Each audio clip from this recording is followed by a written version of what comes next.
हमारा सारा जीवन जो है वो दूसरों की बुराइयां देखने में ही निकल जाता है, दूसरों की निंदा करने में ही निकल जाता है, दूसरों की बुराइयां सुनने में आहा कितना रस आता है। कोई दुश्मन की बड़ाई कर रहा हो ना और वो मिस हो जाए हमसे, मतलब सुना नहीं हमें, तो दोबारा कहें अरे भैया क्या बोल रहे थे, दोबारा बताना।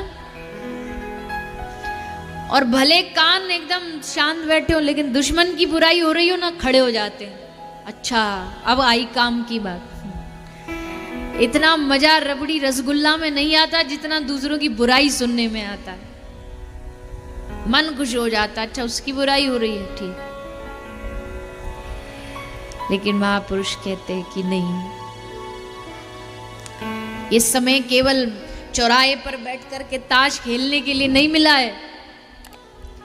बैठे रहते हैं वहां नुक्कड़ पर, चाय पीते पीते गप्पे लड़ाते रहते हैं, वो नेता ऐसा, फलाना प्रधानमंत्री ऐसा, ये वैसा, वो वैसा, उसी में समय बर्बाद करते रहते हैं। इस समय मिला है तो इसका सही उपयोग करो, इसका भजन में भी उपयोग करो, थोड़ा भगवान का नाम लो, भगवान की भक्ति करो।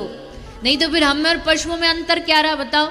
पशु भी खाते, हम भी खाते, पशु भी सोते, हम भी सोते, पशुओं को भी बाल बच्चे होते, हमारे भी होते, पशुओं का भी घर होता, हमारा भी घर है। अंतर क्या है?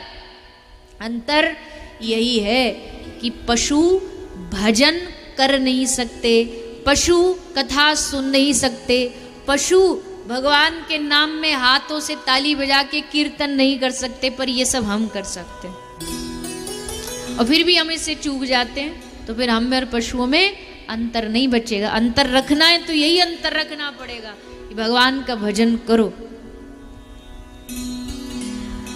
पशु भी हम पर हंसते होंगे कि बताओ हमको बुद्धिहीन समझता है, गधा भी हंसता होगा, क्योंकि जब भी बुद्धिहीन की बात आती है ना तो हम कहते हैं, गधे से तुलना की जाती है कि ये बुद्धिहीन है। पर गधा भी सोचता होगा कि जी हमको तो भगवान ने जैसी बुद्धि दी, जैसा जीवन दिया, वैसा कर रहे हैं, लद रहे हैं, बोझा लद रहे हैं, पर तुझे तो भगवान ने बुद्धि दी, तू क्यों बेकार में बोझा लदे घूम रहा है? तू अपना बोझा डाल देना भगवान के ऊपर। पशुओं को हमें देख करके हंसी आती होगी, और देखो कितनी अजीब बात है ना, पशुओं को पशु की तरह जीना चाहिए, उनको सत्संग नहीं सुनाना पड़ता, वो बेचारे वैसे ही जी रहे हैं। और मानव ही ऐसा है जिसको याद दिलाना पड़ता है कि भैया तू इंसान है, हैवान मत बन। उसके लिए उसको सत्संग बार बार सुनाया जाता है, फिर भी हम नहीं सुनते, मानते नहीं। इसलिए हरि का नाम जप ले, तेरा बेड़ा पार होगा। भगवान के नाम से ही बेड़ा पार होना, दूसरा कोई शॉर्टकट नहीं है। आजकल लोग शॉर्टकट में बड़ा इंटरेस्ट रखते हैं। महाराज कुछ ऐसा बता दो जो हमारे बरसों के बिगड़े बगड़ाए काम सब बन जाएं। कोई ऐसा गंडा बांध दो, ताबीज बांध दो, ऐसा कोई मंत्र छिड़क दो हमारे ऊपर जो सब हो जाए। भैया ये सब धोखेबाजी है, कहीं ऐसी जगह फंसोगे तो धोखा ही खाओगे। कर्म अच्छे करते चलो, भगवान का नाम लेते चलो, दुनिया में ना किसी से ताबीज बनाने की जरूरत है, ना किसी से कोई भविष्य दिखवाने की जरूरत है। बस काम अच्छे करो, किसी का बुरा मत करो, भगवान का नाम लो, दुनिया में कोई आपका कुछ नहीं बिगाड़ सकता। और अच्छा काम करते नहीं, भजन करते नहीं, बस तुरंत सब चीज चाहिए, हर चीज इंस्टेंट में चाहिए, ऐसा नहीं होता। हर चीज का शॉर्टकट नहीं होता, शॉर्टकट में जाओगे धोखा खाओगे। माताओं बहनों में ज्यादा आदत होती है, बेचारी भोली भाली होती है, कोई आकर के इनको जरा बता दे, मैया तुम्हारे घर में तो ऐसा है, तो तुरंत हाँ महाराज उपाय बताओ। और फिर उपाय के चक्कर में महाराज जो कहें सबरा सोना लुटा देती हैं, सबरा पैसा लुटा देती हैं। महाराज बोले लो ये 10,000 रुपया की अंगूठी है, ये पहनो तो तुम्हारे काम बन जाएंगे, अच्छे दिन आ जाएंगे। अच्छे दिन आए पर तुम्हारे नहीं, उसके जो तुमको 5 रुपया की अंगूठी 10,000 में बेच के चला गया। अच्छे दिन उसके आए, पैसा उसने कमाया। तो थोड़ा सा इस पे हमें ध्यान रखना चाहिए। धर्म का मतलब कोई अंधविश्वास नहीं होता, धर्म वो होता है जो हमें निर्भयता से जीना सिखाए, निडरता, डर भाग जाए हमारे मन में। जो धर्म डर पैदा करता वो धर्म नहीं। जैसे हमें कुछ भी सिखाया जाता है, बिल्ली आ गई उल्टे आ जाओ, ये कोई धर्म है? कौन से ग्रंथ में लिखा बताओ? मानते हैं ना कि बिल्ली आ गई मतलब अशुभ हो गया। बेचारी बिल्ली की क्या गलती थी? तुम जा रहे थे, वो भी अपने घर जा रही थी, तुम अपने काम पे जा रहे थे, वो भी जा रही थी। तुम जल्दी में थे पर वो थोड़ा तुमसे ज्यादा जल्दी थी, इसलिए तुमसे आगे निकल गई। उसमें काम बिगड़ जाएगा, ऐसा हो जाएगा, वैसे ये सब की क्या जरूरत है? ये कौन मानते जानते हो? जिनको भगवान पे भरोसा नहीं, जिन पे भगवान का भरोसा हो, जिनको अपने ठाकुर जी पे भरोसा हो, जिनको बिहारी जी श्री राधा रमन लाल पे भरोसा हो, वो घर से जब निकलेंगे ना तो ठाकुर जी को कह के निकले, ठाकुर जी हम जा रहे हैं, रक्षा करना। अब उसके बाद दुनिया में सामने कोई सबसे बड़ा भूत प्रेत भी आके खड़ा हो जाए तो भी उसे डर नहीं लगेगा। क्यों? क्योंकि मेरे साथ मेरे ठाकुर जी। क्यों डरूं किसी से? क्या डरने की आवश्यकता मुझे? जब मेरा भगवान मेरे साथ खड़ा है, जब मेरा इष्ट मेरे साथ खड़ा है, तो क्या डरूं मैं किसी से? डरते वो हैं जिनको भगवान पे भरोसा नहीं होता। अगर निडर बनना है तो पहले मन में भगवान पे भरोसा जगाओ, विश्वास जगाओ। और अगर भगवान पे विश्वास नहीं जाग रहा तो उनसे निवेदन करो, प्रार्थना करो उनसे।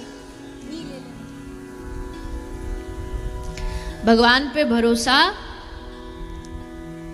जगाना पड़ता है। भगवान पे भरोसा जानते हो कैसे जगेगा? अच्छा चलो बताओ, किस किस को भगवान पे पूरा भरोसा है कि वो मेरे साथ कभी गलत नहीं करेगा? हाँ, पहले देख लो इधर उधर किसने उठा रखे हैं, तब उठाएंगे। है भरोसा पक्का? बड़े भरोसेमंद हो। चलो अच्छी बात है, भगवान पे भरोसा है,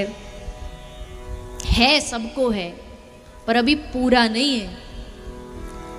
पूरा जिस दिन हो जाएगा ना, उस दिन तो फिर कमाल है, आनंद ही आनंद है। पूरा भरोसा जानते हो किसको कहते हैं? पूरा भरोसा ये है कि राणा ने भेजा जहर, राणा ने भेजा जहर, क्या कह के भेजा? कि तेरा गिरधर का चरणामृत है। मीरा वृंदावन से गिरधर का चरणामृत है, और जो मीरा की सखी वो कह रही है कि मीरा जी इसको पीना मत, पता है हमें ये राणा की कोई चाल है, इसमें कोई खतरा है, मत पीना।